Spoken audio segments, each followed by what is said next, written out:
Hi, everybody. We are here today with Daniel. Welcome. Thank you Thank for you. thank you for coming. And today we're gonna be talking about some energy work and my experience and her experience in the energy, like with energy. And we are very excited to share more about our mission and what we love to do and how we got here. Absolutely. Yeah, I'm excited to be here. It's really an honor to be here with you, Anna. So thank you. Thank you so much. Um, so I want to tell you guys a little bit about how we met. And we met almost a year ago in volunteering for a Tony Robbins event. And since I met Daniel, uh, uh, looking into her eyes, there was something that attracted me to her. It I was didn't know mutual. what. I didn't know what, but there was something that I felt like a pull, like, okay, okay. And with like then the days, I find out later that she works with energy. And I was like, oh, this is great. So that was one of the things that I wanted to share because I think it's very beautiful how depends on the frequency and what we do, how we attract and we're like we feel pulled to people that maybe are in the same frequency or do something similar to what we're doing or in a mission that is very related to. So that was something that I loved. And I was like, wow, this is so amazing how just looking into her eyes, I felt that like, wow, I want to talk more with her. Mhm. Yeah, the feeling was definitely mutual. I felt a pull to you, just the smile on your face, the look in your eyes, and then when we had the opportunity to sit down and talk and we both realized, oh, we both do energy work and coaching and healing work, it just made sense why we were so drawn to one another. And it was beautiful being able to work with the fire together and making it sacred, for everyone. Definitely was a beautiful experience. Yeah. So thank you. Thank you so much for being open and also just for being you and serve the world the way that you're doing it, because I think that's what is gonna give us to like is gonna give us what we need in order to keep evolving in this world that we call Earth, right? Yeah, that's so true. So we both work with energy. We both have done Reiki and we work also with coaching. And I want to ask you, how do you got into Reiki or in energy healing? What was something that like, yeah, what attracts you to that? Yeah, that's a great question. So I've been a life coach for about 12 years. And even before becoming a life coach, I have been very much into meditation and yoga and the whole spiritual world. And it was after I became a life coach that different doors started opening, different doors around healing. And I had moved from Texas up to Oregon and was doing some deep, deep healing for myself, healing from relationships and healing from some health issues I was having, endometriosis and infertility, and just healing my soul. I mean, that's the path that I feel like I'm on. And so I was really focused when I moved to Oregon deeply on the healing. And I found myself surrounded by some incredible healers, really incredible healers when I was in Bend, Oregon. And I had a Reiki session that was really transformational. It was just very profound. I could feel the energy moving in my body.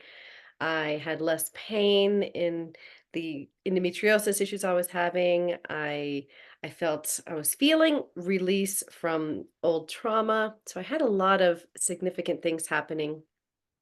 Enough to where I decided this is really something else I want to add to my toolbox as a coach. So I went and I got certified. I went through the training, and since then, I love incorporating all of the energy healing because I've done a lot of shamanic work as well, shamanic studies. And I was part of a this a Native American community outside of Bend in Portland, actually. And so I was just surrounded by some amazing healers and learned a lot more about energy. Honestly, I feel like since I was a little girl, I've always been very sensitive and an empath. And so this energy moving through me, I always thought something was wrong with me because I was always so sensitive. And as an adult, I've learned that it's really a gift that I have. And I do have to manage it because I can take on so much energy. And if I'm managing it well, I'm able to help move energy. And then honestly, I really try to just be a hollow bone and be hold space for people who come to me so they can allow the movement of the energy in their body and to release. And if they have someone who believes in them and who can hold that space for them, that's what it's about. So it's really allowing, making sure I'm in a good place with my energy and showing up with a strong energy to hold space for someone to do the work they need to do with their energy. So that's kind of a little bit about how I got into it. My own Yeah. And it is beautiful how like these tools, like you said, is it's another tool for your toolbox, yeah. right? And I like, for instance, for me, the way that I got into Reiki Yeah. was because I was going into eating disorders. I used Mm, to have bulimia for 15 years. And when I was in the path of overcoming bulimia, somebody talked to me about that I can heal myself with my own hands. And I was like, what? It's like, yeah, just energy. And I'm like, okay, and how it's called? And so, oh, it's called Reiki. Check it out. And I started reading about it and I was like, wait, so it's like I can heal myself with my hands. So I was so curious about like how. And yeah. I just signed in and I just started studying. I That's love literally it. what I did. Like I Google it and I was like, okay. And the main thing for me was because in that moment of the process of the bulimia, I was having a lot of acid reflux problems. Like almost everything that I was eating in that moment was giving me acid reflux, even a fruit. Mm, wow. So my stomach and like my stomach was having a lot of issues. And Hmm. I was scared. So I was like, okay, if I can, and in that moment I was afraid to talk to somebody about the bulimia. Yeah. So that fear make me think I need to solve it myself. I cannot go to a doctor. I cannot, you know what I mean? So I was like, okay, if I can do it myself with my hands, I'm gonna try it. And Right. that's how I signed into the class. And so I did it for me. I was like, okay, I want to try this. If this is something that has like heal and energy. So for me, it got more into like, this is a healing technique. And I was like, okay, I want to learn the healing technique. Mm, And that's how I got into Reiki. And then after I did the first level, which is like, first level is just for you, like how you heal yourself. I think 6 months later, as I was like, oh, I'm not level two is when you learn about other people and the symbols and all that. So mm, I was like, I think 6 months later, um, when after I overcame the bulimia, I said, I want to help other people with this. I don't want people to go through bulimia or any eating disorder. So when I shift that in my mind that I was already healed, but now I want to help others, I was like, oh, I need to do level two. And I went and did the level mm. two. That's awesome. I love it. Yeah. So that's how Reiki got into my life. Mhm. And I think it's been a blessing because I apply it for myself. And also these days I apply it for anybody who wants any energy work. And then with the time, I understood that it's all about the energy, what you were saying, like is how we are energy, we all are energy, and how much we're able to feel it just for being alive. Like Mhm. it's not even like we have to produce energy, we are energy. We are. But Exactly. No, I feel it like for me, nobody explained that to me when Mm, I was a kid or even when I was in my 20s. Nobody explained that to me. Through my healing journey was when I started realizing how important our energy is and that we are that, that even with a word, we are creating energy. mhm. With a feeling, we are creating energy.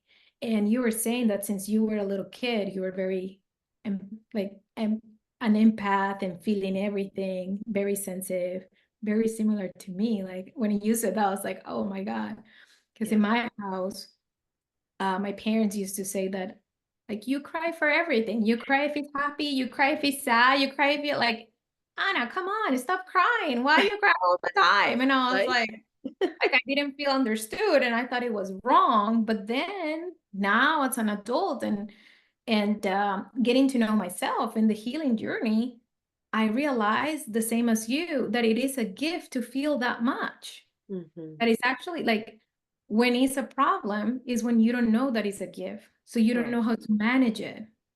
So I didn't know how to manage it. And that's how the eating disorders came Mhm. and the overeating came and getting weight, like gaining weight came because I didn't know how to manage the feelings. I didn't know how that much energy. So somehow I need to do it with something. Right, And for me, it was exactly. food.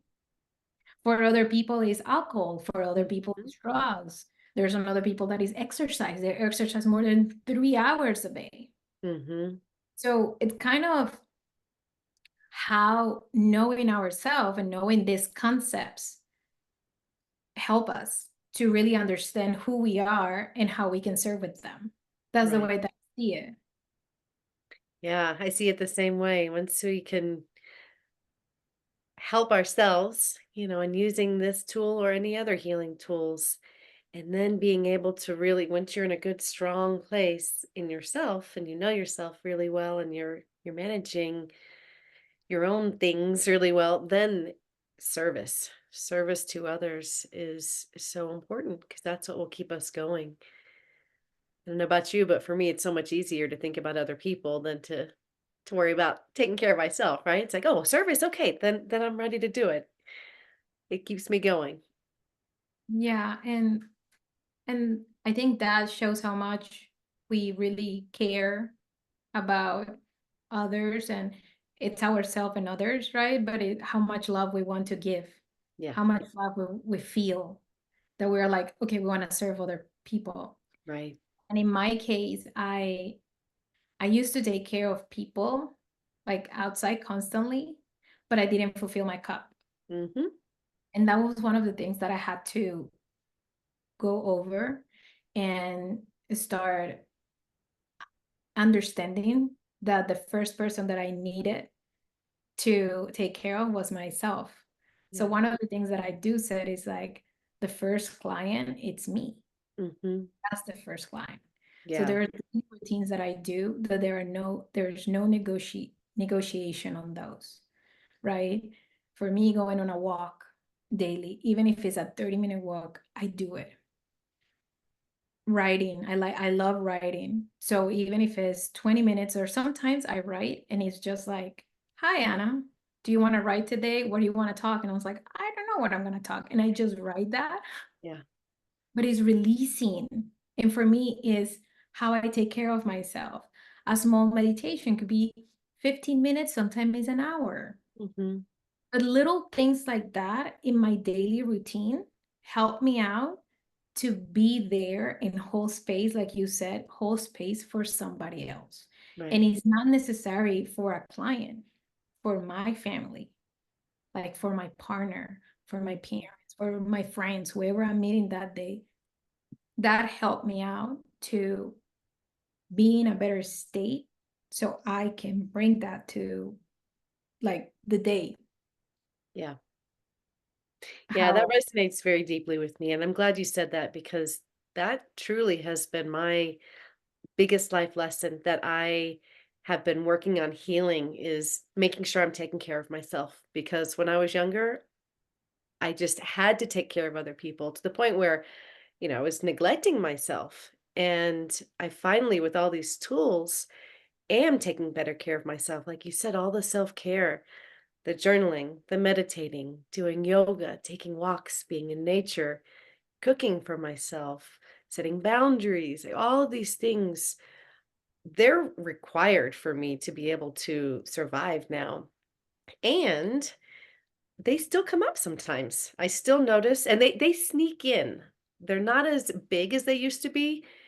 They're not as evident as they used to be, but sometimes they sneak in and I'm like, "Ah, that just showed up." And I just realized I'm not taking care of myself like I should be, and I'm focused on that person. So I've got to bring it back. And luckily I catch it earlier now.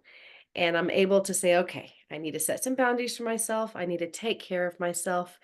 And I just do those things that really nourish my soul, because if I don't, then I just then that's when the IBS, and that's when the physical things start to come. So those physical things were they came after all of the emotional things.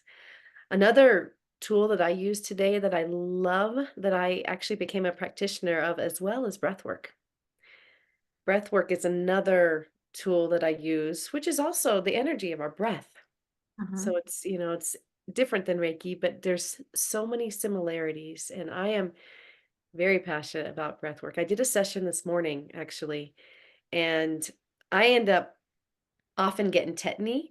Tetany is when your fingers just like cramp up, your hands cramp up and you can't move. And I was feeling tingling all in my chest and in my face and down my arms and in my hands. And I'm just breathing, holding my hands in. And when I first started getting it, I would get scared and nervous. Like, what's happening? This kind of is a little bit painful and uncomfortable. But the more I've studied it, the more I realize that it's all emotions and things and toxins being released from your body. So I just sat in it and kept breathing and breathing. And then I had a good release and a good cry. And then everything started slowly coming back to normal. And I just feel like there was a piece of healing that happened today. So it's the same thing that happens with Reiki and energy work. It's just the little bits of healing that we do for ourselves throughout our life. It's not often we have these huge, massive breakthroughs. It's normally the tiny little shifts or the tiny little changes or little healings that we do that help us change the direction.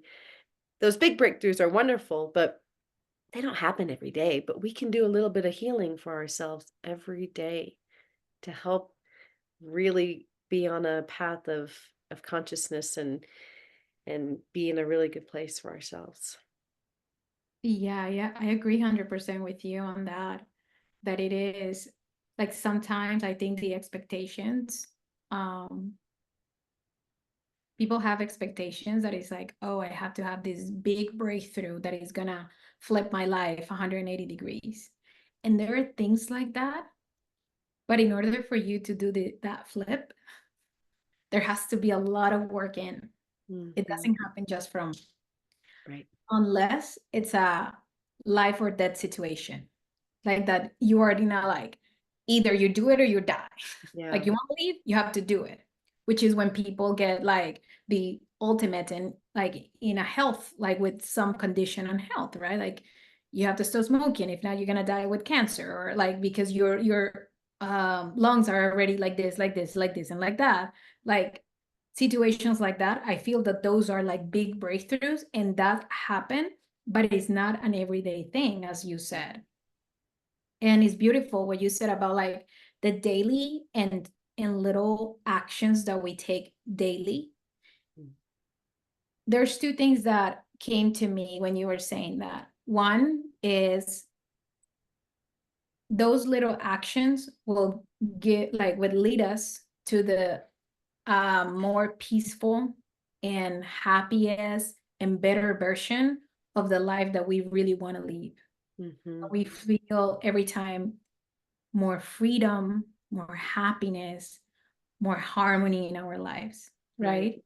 So that's how I see it. Like those little steps is what lead us there. That was one of the things that came up. And the second thing is I have people that asked me or said to me, Anna, but how you dedicate 2 to 3 hours to yourself? Like, who has all that time? Maybe you have it, but not everybody has it. And I said, I always respond this, I don't have 2 to 3 hours every single day. Like, it's not every day. There are days that I literally have maybe 45 minutes. That's it. Because Right. of course I'm human and I have a life, and it's not just that. Maybe I got into, oh, I have to do this and that. Like I am analyzing and I have my to-do list. And instead of like when I have a day like that, one day, no problem. But when I used to be a project manager, so project manager are really like go, go, go, go, go, and everything has to be like you have a schedule and you have to be on time and all that stuff. When I was like transitioning at the beginning, for me was difficult to like, Anna, it's okay. Every day doesn't have to be go, go, go, go, go. Right. Right. So I Right. have to like relearn how maybe one day I can have that. But if questioning myself, if that is what I wanted to do, if I want to Mhm. be go, go, go, and also what was the consequence of that? Will that give me the peace, the harmony, and the freedom that I really want? Or Mhm. where or what that gave me was I keep living like in stress even Yeah. unconsciously, because in this time I was like, okay, I'm doing my business, but is if I'm going to go, go, go, go, go, am I also being like stressed because I have a to-do list and I have to do it? Mhm. So learning about and evaluating what I really want helped me out to know that I can have 1 day or 2 days in that fast pace, Mhm. but I go back to like what is what really fulfills me? Yeah. What is what really, and it's kind of what you were saying, like we can get into that because we're humans, but by doing that daily practice that you were mentioning is Yeah. how it's easy for anybody to like catch yourself and say, is this really what I want? Excuse me. Is this really what I want? Is this really the type of day that I want to create in my life? Yeah. So I don't have 3 4 hours every day. And of course, if I said I don't have, I will not have them. But Right. I create Exactly. the time. That's what I do. Like if I think about I have to have 3 hours a day in order to like do my meditation, go on my walk, ride, and work out. If I said that is, even though thinking it right now, if I said, oh yeah, I need 4 hours for that, I will say, wow, it's 4 hours. Yeah. However, what I do is like I create my daily rituals and I Mhm. do what it feels good for me in the day. Mhm. I know the toolbox. I know that there are 4 things that I can do early in the morning, not early in the morning, during the morning, that they will help me out. There are some Mhm. days that I do the all four. There's some days that I do three. There's some days that I do one. Mhm. And I don't put time. I'm not like, oh, it's 30 minutes or 40 minutes. I don't. I just flow and I just feel it. Mhm. And those are the things that I feel is important, not to be like, okay, it's 4 hours because most likely I'm not gonna get there. But what I said is like, I'm gonna create a space for me the first thing I do in the morning. And Yeah. after that, I will start my day with the things that I have to do in my daily basis. Yeah. So that's a recommendation that I give to friends, family, and my clients. Like I understand, oh Anna, but how am I gonna meditate an hour? Start with 15 minutes. Start with Exactly. 10. It's okay. Right. Yeah. It's like training the muscle. So Exactly. Yeah. And then like you said, it's we have to prioritize how we use our time. And so whether it's an hour, 30 minutes, whatever you decide to do, if something's important enough to you, if your personal development, if your spiritual growth, if your something, a goal you have, or a commitment you have to yourself is important enough to you, then you make it a priority. You know, none of us, we all have the same amount of time. And when you really want something, you make it happen. If you think about it, like you make things happen when you really want to. So for me, I really commit to my self-discovery, my personal growth, my spiritual development. I'm committed to it. I'm on a spiritual path my whole life. I have been and I will be the rest of my life. And I commit to it. And I make time for these things. Like you said, it doesn't have to be 3 hours. It can be 15 minutes. And I also really believe in starting off the day with doing something for yourself. Because once we get into work or getting into some other things, we just lose motivation to do what we really commit to. And we only have so much motivation that lasts throughout the day anyway. And so you want to do the things that are most important first thing in the morning. So I always, for myself, and then I have my clients do the same thing, and I encourage people to have a morning practice, have some kind of morning practice. Yeah. You choose what it is. If it's working out, if it's meditating, if it's sitting in silence, if it's taking a walk, if it's journaling, whatever feels good to you, or a mix of all of them, or some of them, starting your day and then writing out some intentions for the day or things that you want to accomplish. It really helps us feel better and more organized. And then, okay, yeah, I'm going to have a really, really busy day with work. But then I know I have these windows of whatever you decide to do, having whatever practices you choose. It's just really important to have something to start your day and set that intention and set the mood, the vibe for the day. So I believe in that so much as well. Yeah, I I agree 100%. I do it. I think you do it as well. So it is like Absolutely. super. I feel I have since I start doing it, I notice how much my days goes different. Hmm. It sets a Like, tone for the day. yes. Hmm. And something that you said, when when we want to give the priority to something, we just give it. And We it's do. okay. Like we are the ones who create. We are the ones who decide. Nobody decide for us. Right. So if the person wants to make it a priority, even if it's 15 minutes, try it. That's Mm. something that I like to say, like, try it. Yeah. Give it a try at least for a week and see if it works. Like, see what is the difference. Not even if it works. Don't go with an expectation that it's gonna work and it's gonna be this aha, something in your life. No, just realize, okay, this week I haven't done it. Like in the morning, I wake up, jump in the shower, go to work, and that's it. Let's say that that's your routine, right? Try for a week to do something different. 15 minutes before you jump in the shower, do something different. And at the end of the week, evaluate if anything was Hmm. different. It may be in your afternoon, you are less tired. Maybe you feel even like lighter during the day, like little things, or you feel happier. Right. Yeah. See how it feels and then see evaluate the inside and the outside world, right? Like the things that are happening in your world and how it's feeling. I agree. Try it Yes. for a week. Yeah. That's one of the things that I love. Like, just try for a week. It's a week. At Right? the end You can do of anything tomorrow. for a week. Yeah. And if you don't have the time to do it for a week, well, do you really have a life? Or it may be time to look at what is important to you in your life. Like, what do you really want? You know, Yeah. that Yeah. may not be a priority to them. So it just depends on what you want your life to look at and what is important to each of us. Yes. Yes, definitely.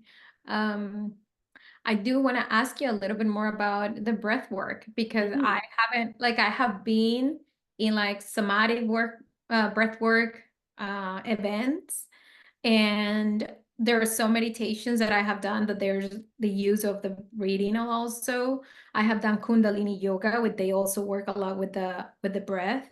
Mhm. Uh, but I would like if like for you to share a little bit more of that, like how do you get into it and what have been the benefits after you learn it, and if you want to share a little bit of that. Sure, yeah.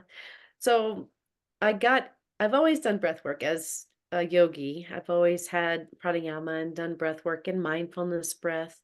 And I've learned a lot of different types of breath work throughout the years and how to regulate your nervous system.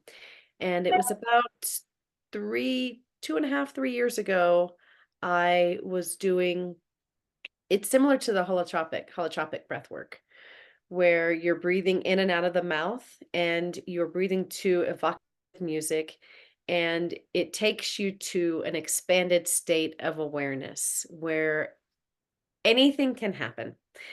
Some people go off into a meditative state and don't remember all the details. Some people go on this journey. Sometimes, every session's different. Um, Sometimes you could have a spiritual awakening. Sometimes you have a complete rebirth. Sometimes you have trauma that comes up from childhood. Sometimes you have memories that come up that you didn't remember.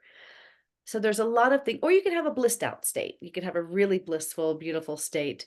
There's a lot of things that, different things that can come up. And that's why it's important to use it as a practice because it helps things come up in your body. And you just have to trust and surrender that whatever your body needs that day is what's going to happen.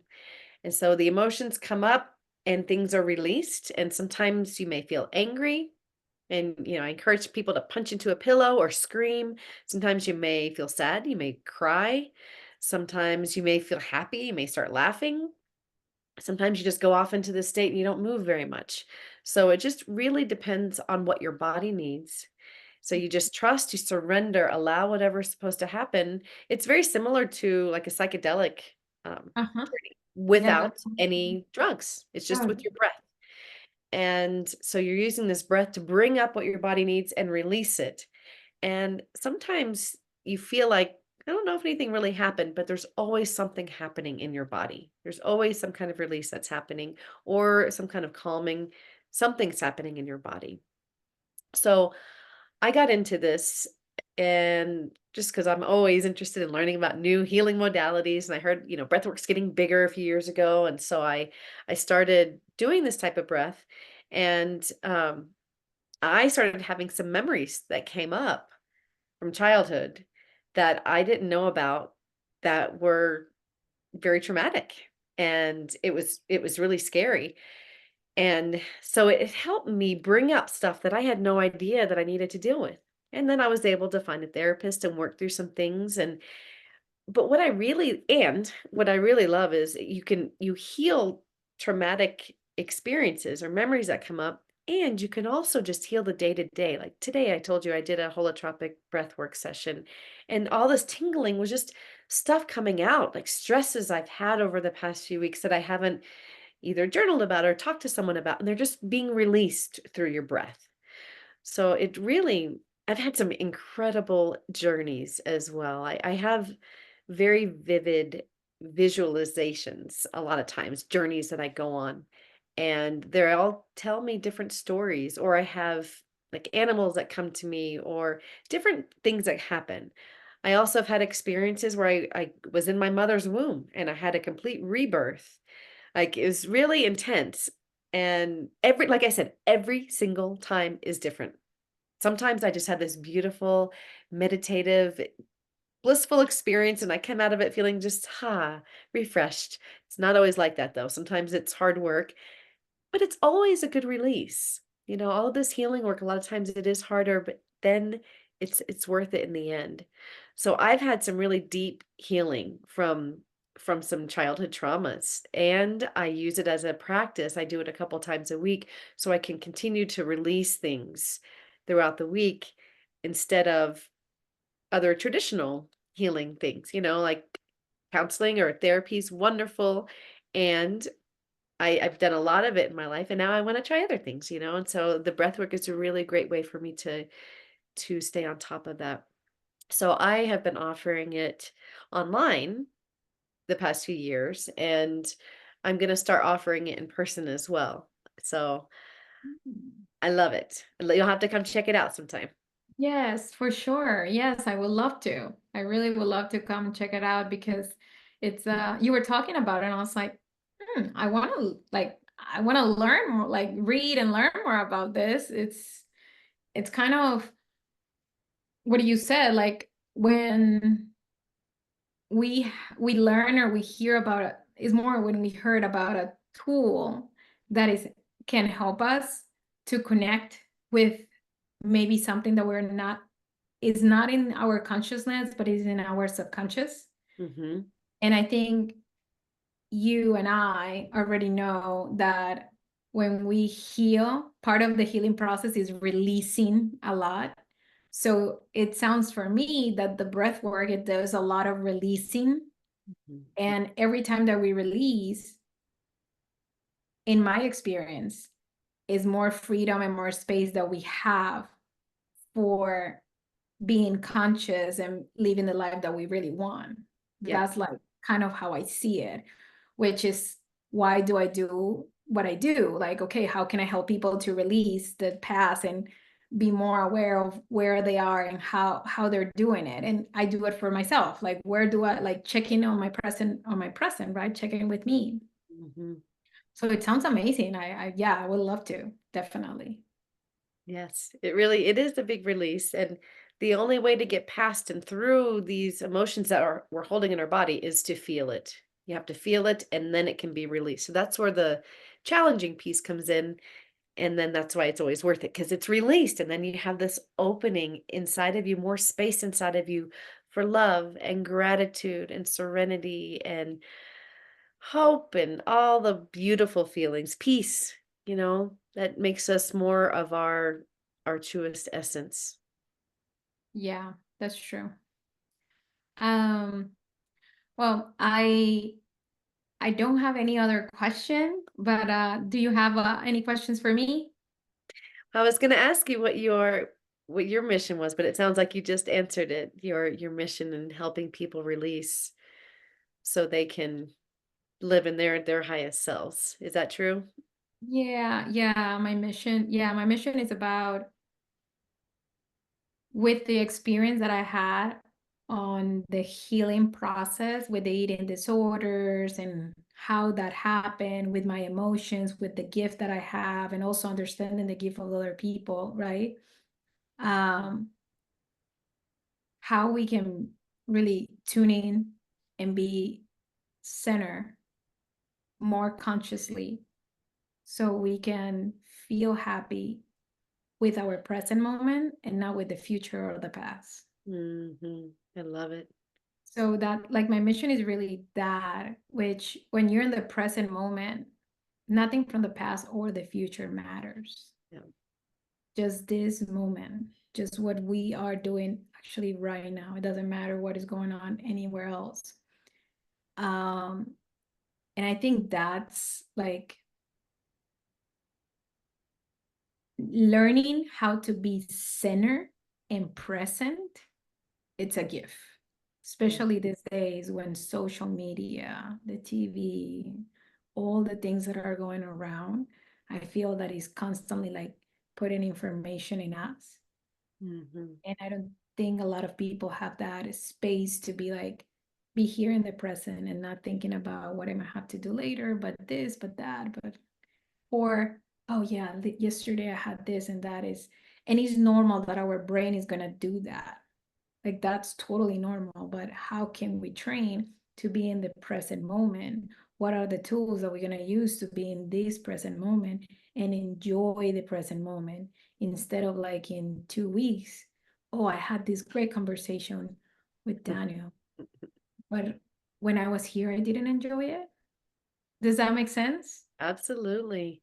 So, um, yeah, so the healing goes through really is sharing my healing journey and also what is now because I believe that every it's not like oh I'm healed and everything is fine and now I don't have to heal anymore. No, Right. there is no way it's like that. I feel that even when I'm 70 or 80, there's gonna Right. be things that are gonna come up, Yeah. right? It's about keep applying what I know, keep learning new things that are gonna help me in that journey and how I can bring that to the people that I'm serving so they can feel better with the lifestyle, like the life and the day to day. Even hmm if today is great, what about if there is a possibility that it could be even better? Better. Exactly. Exactly. So Well, it's just been so incredible because being here with you this past, I don't know how long, hours, just it feels really easy just to be present with you. You're just this beautiful light and beautiful soul. So thank you. It's really, incredible to have you as a healer in this world. So thank you for all the work that you're doing. thank you so much for those words and same to you. Like it Thank feels super you. like calm, peace, love, and the more like it makes more sense why since we met, Yeah. like just looking into your eyes, there was this pull. The Yeah. more that we talk, the more that we share, I feel even like happier and more Yeah. like, oh, this is so good. This I is do like too. so Thank much you. love. Yes. So it is beautiful. Thank you so much for being here. I really appreciate it. Thank Um, you. and thank you everybody for being here. We love you and we hope that this is going to help a lot of you. So thank you so much. Yes, thank you.